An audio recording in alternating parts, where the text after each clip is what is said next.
reivindiquem que la pagesia els últims anys tenim molts processos burocràtics, moltes hores de feina burocràtica, que ens treu hores de camp, i si no complim la burocràcia tenim penalitzacions. A la vegada s'ha fet una reforma de la PAC, de la DUN, de l'ajuda europea que rebem, que és una cosa que ja no hauria ni d'existir. Si els preus fossin justos no necessitaríem cap ajuda del lloc, però ens la donen. Amb això ens tenen molt lligats, de molts condicionants, i llavors passa que són normes generals per tot Catalunya, i cada sector de Catalunya és diferent, no és el mateix el Pla de Lleida, que el nord del Solsonès, que Osona, i les lleis aquí les foten per tothom, i creiem que nosaltres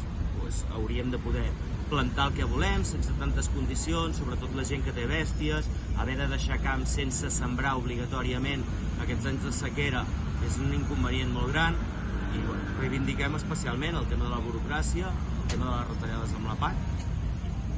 i altres punts, bàsicament aquests dos.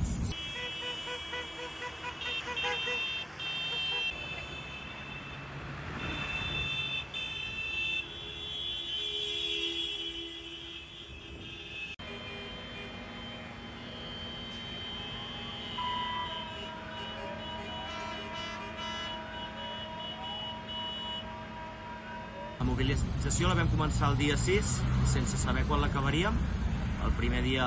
vam fer un tall de carretera a prop de la nostra zona. Ens hem anat ajuntant diferents comarques d'agricultors, hem anat fent assemblees, hem anat decidint què volíem fer, i ahir vam decidir que volíem venir a Barcelona, ajuntar-nos tots i venir a protestar aquí, a fer ressò de la nostra protesta, perquè estan acabant amb el sector, cada cop hi ha menys pagesos, i necessitem reivindicar-ho, queixar-nos, i creiem que aquí a Barcelona és el millor lloc. Hi ha molta força, venim molts pagesos de tot arreu, avui inundarem la ciutat de tractors, i si cal, si no ens escolten, no marxarem.